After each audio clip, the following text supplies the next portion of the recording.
Welcome back to the Diamond Download. Chase, guess where I am? Tallahassee, based off your backgrounds, I know where you're at any point in How'd time. you know, man? How'd you know? No. Is it, was I? I think the last one I was here too. Yeah, but you have been back to Miami once or twice since. Yeah, people are gonna think I haven't left, but no, I just happen to travel a lot to Tallahassee for Heck yeah. business. How are For you? business. Doing great, man. Bro, I posted a thread yesterday about like my fitness journey, kind of like as a joke because I'm like not a fitness guy at all. Like for anybody who doesn't know, like if you look at older episodes of the Diamond Download, like I was kind of chubby. Were you? And like the lighting might not be super fair to me right now, but I've lost like 20 pounds. Wow. Which is crazy. Yeah, no. And I posted this thread on like how I did it, and like it's the worst advice ever.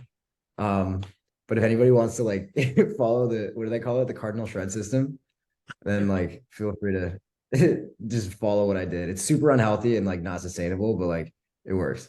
Dude, I love it. I'll find that after. I didn't see it. Chase, you don't need it. You're lean as a bull, brother. Thanks, man. Well, dude, let's do this. I'm You stoked got to be no here. body fat. Yeah, man. Let's jump right into this. So first topic we got. I mean, some people don't know this, but somebody's birthday is coming up. Yeah. Birthday's on Friday. Looking forward to it. Not mine, by the way. It's your birthday. Yeah. On Okay. So Black Friday. dude, on Black Friday. Wow, what a gift. Yeah. You couldn't I script it mean, any better. we'll talk more about like your Black Friday plans in a minute, but definitely I'm curious. I mean, let's keep it light for the first topic. Just tell us about your birthday plans, bro. Yeah, so last year I turned 30 and we wanted to do kind of something cool and fun with a bunch of family and friends. So we rented some Airbnbs out in Palm Springs. We had, I don't know, 20 something or so people last year. And we had so much fun that we're going to run it back this year. So we rented two Airbnbs out in Palm Springs, got some golf planned, some games. We've got like a pool, jacuzzi, we've got a pool table. So just going to spend it with some really close family and some friends and going to golf a bunch. Oh yeah, bro. I love it. I love it. You still love your golf, huh? It's so fun to be able to go spend 4 to 5 hours with my dad, my brothers, my cousin, my father-in-law, my brother-in-law, just the best. So we're gonna have a great time. The original D&D. Exactly. You and I Exactly. are both you and I are both constantly on do not disturb on our phones. Oh, I live on D&D. Huh? I live on Do Not Disturb. Yeah. Do you have like an exception in your phone for like family and shit like that or no? No, so I used to do it. I was in whatever the focus mode was. Now my phone is always in sleep mode. So no one gets through. I don't see notifications, nothing. Wow. That's potentially dangerous as a man Yeah. of two children, but Yeah. so You were on the list of approved before. You, my brothers, a couple other people were on it, but now everyone is sent straight to voicemail. But if you call twice, anyone gets through. yeah, dude, D&D is the way to go. But like what you're basically talking about, like just playing a game of golf with your boys, that's real life D&D. Yeah, Nobody. I went golfing last week actually for my brother's birthday. I think I called you on the way there, and Mhm. I maybe touched my phone one or two times during the 4 or 5 hours. Like I don't want to be bothered. I just want to be offline, hanging out, having a good time. I think mentally, if you're out golfing and you touch your phone and you're, kind of consumed in text and work and Yeah. Slack and DMs, whatever, it just messes you up. Golf is such a Yeah. mental thing that you have to be focused. So it's made a huge difference. Yeah, I respect that, man. Totally makes sense. Did I tell you I've been to Topgolf a couple times? Yeah, I saw a video from when your team came to visit you. I know you went a few times there, and I know your thing's been tennis lately. Dude, I suck at golf. Like it's so bad. I always like, bro, because I have this like golf game on my phone that I'm addicted to. If anybody wants to like have something in common with me, download Golf Battle on your phone and just Okay. like play it 6 hours a day like I do. And like, so I play it so much. And so like I thought for some reason that if I just went to a golf course, I'd be like, it can't be that hard. It's gonna Like translate. to get a birdie. Like you get a bird, like I don't know. I didn't think it was gonna be that difficult. And then I go to Top Golf and I start hitting balls and I'm like, oh, this is way more mechanically intense than I thought it was gonna be. Like there's a lot here. Look, here, I'll show you my swing. So like, all right, butt out. The upswing is what I have an issue with. because like I know I want to do that with my hips, and I have to keep my head down. How did that look? That was actually pretty good. Looked nice. Butt out. Looked great. Oh my God, dude. I hope people are watching this on YouTube versus on podcast. That was great. Yeah, yeah. If you're just listening, just picture what I just did. Just picture the most wonderful golf swing you've ever seen out of a 24-year-old never played golf guy in your life. Okay, next one, bro. Let's get serious here. Okay, let's do it. Not all sunshine and rainbows over here in the business world. Like we have to talk about stuff sometimes. So I think we should talk about. I wanted to come up with some tips for brand new entrepreneurs. Because there's a lot of people in both of our audiences that are like entrepreneurs, people who are like seeing it kind of happen and like not really knowing like how to do it. I wanted to give some tips for people who are like kind of just getting started because like that's honestly my favorite demo to help. Like obviously that's why I do TikTok and that's why I tweet the way I do. But like I think we should just go back and forth. You want me to start? Go for it. Yeah, let's hear it. First one. People don't want to hear this. Like people like you and I probably don't want to hear this. Advanced people, but the best business that you can start as a beginner is one that everyone's already doing. Like the first tip I have is copy what already works, basically to the T, like down to the molecule. Copy what works. So like, dude, you know the reason why so many people were doing like email marketing agencies back in 21 and 22. It's because of you, bro. It's because you dropped the course and everyone wanted to do it because they knew that if they just followed the Chase Diamond playbook, it was gonna work. Yeah. And so like, and not gonna lie, I also had an email agency. Like it's probably one of the easiest businesses to fulfill on. There's already demand for it. People already know what it is. They want it. They know they need it. It's a pretty easy thing to learn. And all you have to do to make, 6 figures is just get like 3 or 4 clients paying you like a monthly retainer. Like it's really easy. And I think a lot of people should just do more of that. Is just like straight up copy other businesses, like straight up. It's a little bit unethical when you start to like copy like, I don't know, like their websites and stuff like that. And like anything that's a little bit too like personal. For the most part, like the model, like just swipe it, especially as a beginner. What do you think of that? Yeah, and that kind of translates and related to my next tip, or I guess my first tip, which is related, is like pick something that you're obsessed with. Pick something that you could see yourself doing for 1, 3, 5, 10 years. I think when I think about all my businesses that have done well versus doesn't haven't, it's like what I'm innately passionate about and what I'm deeply obsessed with, right? Because I just want to become better every day. So I think if you pick a model that is successful and B, it's something that you're actually interested in, bro, that is like the golden recipe and the golden ticket for success because you're going to eat, sleep, drink, shower in thoughts about this, right? Like anytime I think about anything, it's about email or LinkedIn or just growth. Like it is just so ingrained in me that I want to do it all the time and I want to get better. So I think pick something that's working and make sure that that thing that's working is something that you're actually interested in. Dude, that's so funny because that's one of the things I had written down here is like really, really like force yourself to get obsessed with it and like just consume everything about it. Yeah. The one caveat I'll say is like I think you and I are lucky where we were able to find something kind of right off the bat that we were passionate about. A lot of people aren't like that. Like, and we also like to be real, bro, like it's not like we were in dire straits before we started our businesses. Like some people are in the trenches. Like some people are trying to find their way out of something. And so, for example, like one of my friends, his first business was not, it wasn't even a business, bro. It was his first little scheme was like back in the day, Coinbase used to like give out very generous referrals. And so my friend started like, I think it was like 180 or something Coinbase accounts using his own referral code, made a couple grand.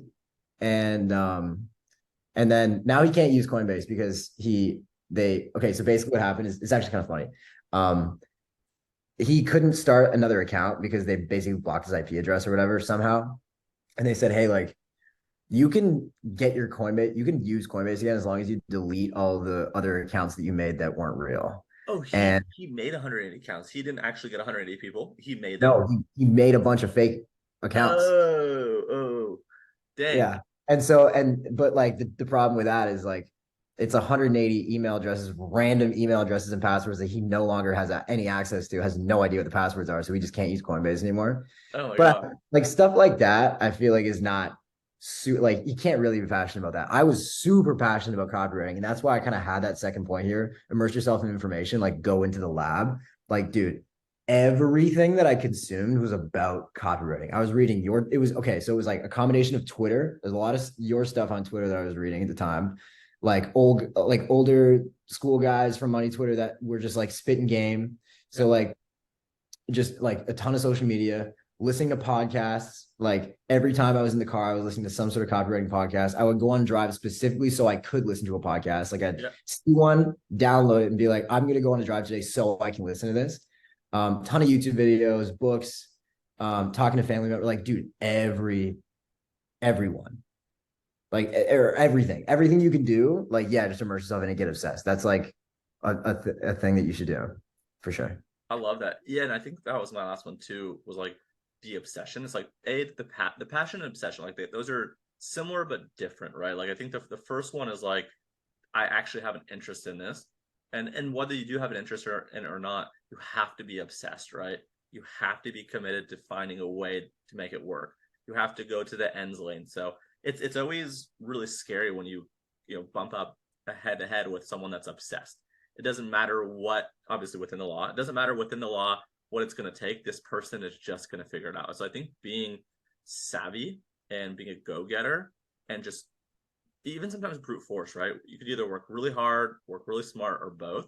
But I think the person that has, I guess, everything to lose and nothing to lose, where they have so much at stake, where they have to just win, and they're willing to spend 24 hours a day, 7 days a week competing. That is like where the magic happens. So, and then I think the other one with that too is like try to solve a problem that you're facing, or try to come up with a solution to something that you're already paying for. Like for me, with a LinkedIn business, dude, I was already paying other people to do it. It's something I was a customer of. It was something that people started asking me on my journey of growth. Can you help me grow my account? So I think also like listening to the problems that you have and the problems that your friends and family have. And the more times that you hear the same recurring problem, that's something that you actually can solve or you think you can solve, go do that thing, because there's clearly product market fit, there's demand, and there's not a great solution. I agree. I agree. That I think that's again, I think that might be something that's maybe more of like someone's second business, Yeah. because like that's usually something that you can take like those specific types of problems. But like, dude, just thinking about like when you're just starting your first 6 months, seeing problems and thinking about what you could build, like, and not even having to build it. Like I remember doing that a lot when I was first like starting to understand business. I was like, this person's having this issue. What would I do to solve that? I would probably create a product that looks like this and I would market it like this kind of thing. You know what I mean? Yeah. Like you to do little like exercises in your head that like are all hypothetical. You don't have to actually do it, but like it just gets you thinking about different ways to solve problems. And I think that's a really good way. Cause like, dude, like I feel like I'm at a point now where it's like I can kind of solve any business problem. Like if someone came to me, I'm not gonna like become a consultant or any shit like that because like I might be wrong. I might just be like doing it my way. But I Yeah. feel like I can look at a business and it doesn't look like a big, sort of conglomeration of parts. It just looks like a math problem to me. And so Yeah. I'm able to like look at it, and you can probably do this too. And I can be like, all right, this variable is not going to work. Let's swap this out because like the product is good and this is good, but like this marketing thing might not be working. And maybe this channel is not the best way to do this. Um, so yeah, I think this is all good stuff, man. I actually had one more. And actually have a Um, story after too on that. okay.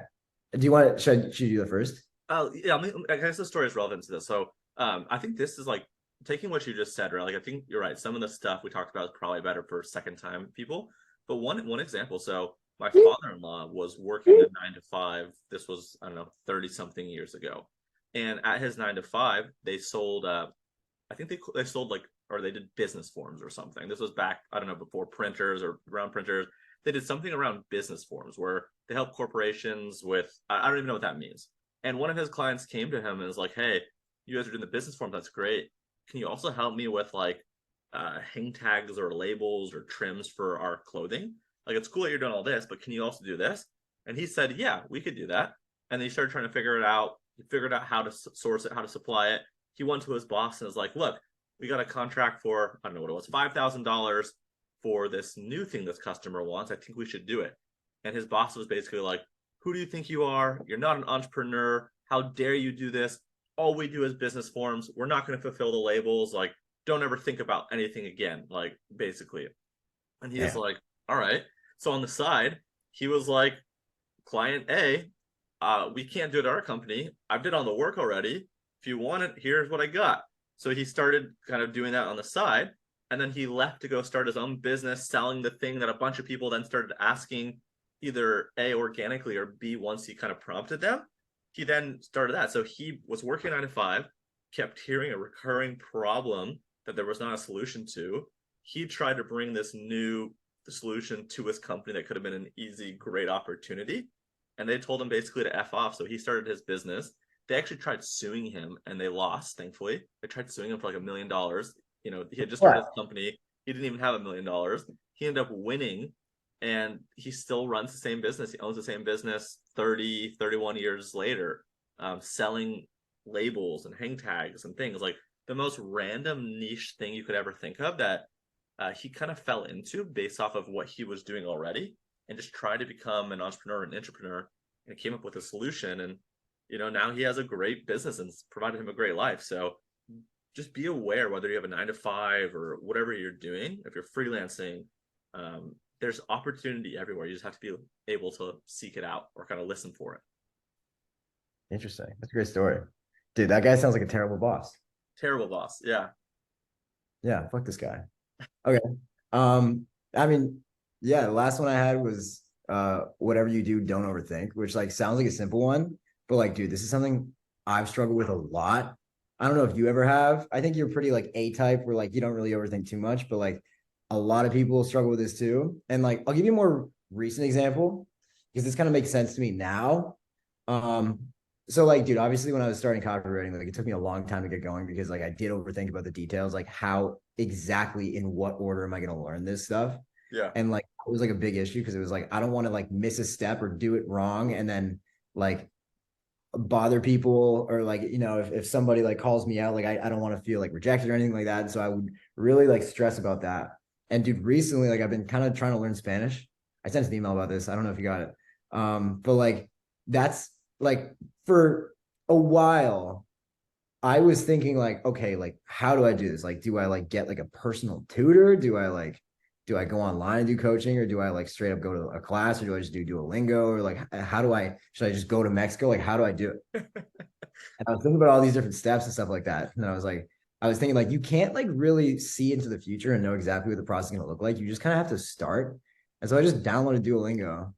I started doing it. And it's like super basic stuff, like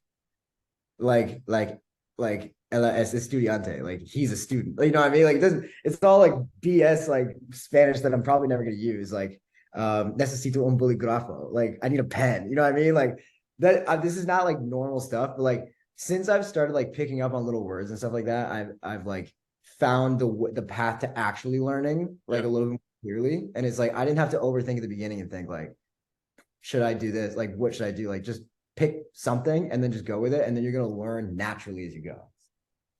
And now 3 weeks later, you're fluent. I love it.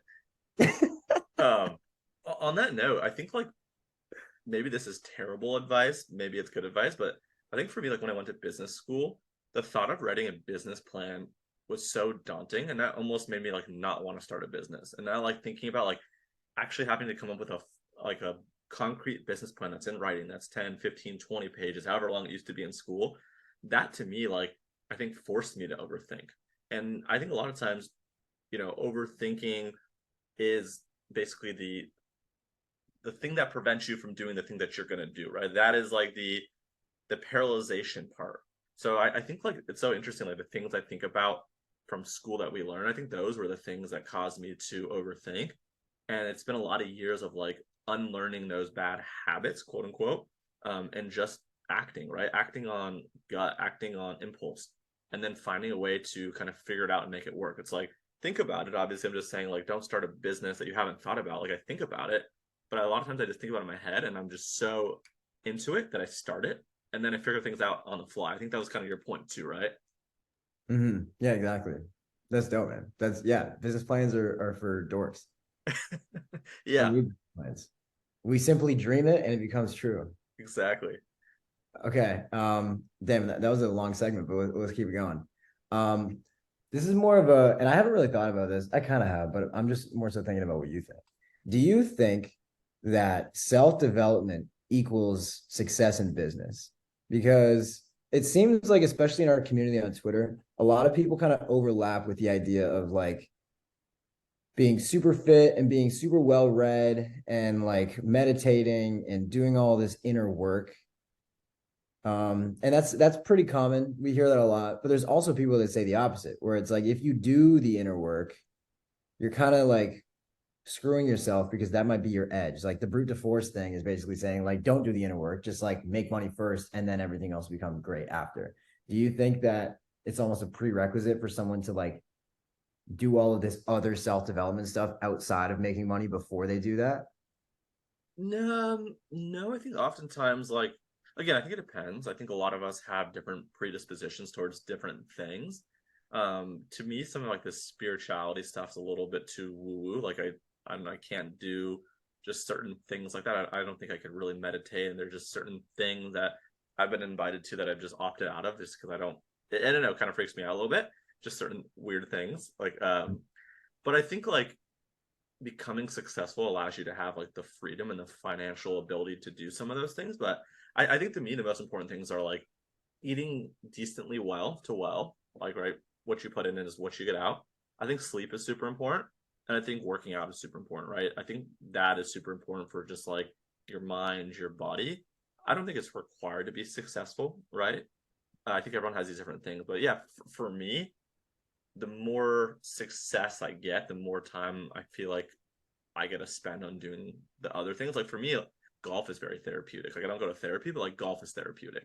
Every day I have like the tunnel in my office. I'll do the tunnel for 20, 30 minutes. So, we go on walks every afternoon. So I think some of those things like are really important for just being your best self, but I don't think they're necessarily like a prerequisite if that's what you're asking. Yeah. I, What do you I think? think I think you're right. I think there's like some core things you should work on. I think that I've hypothesized this before.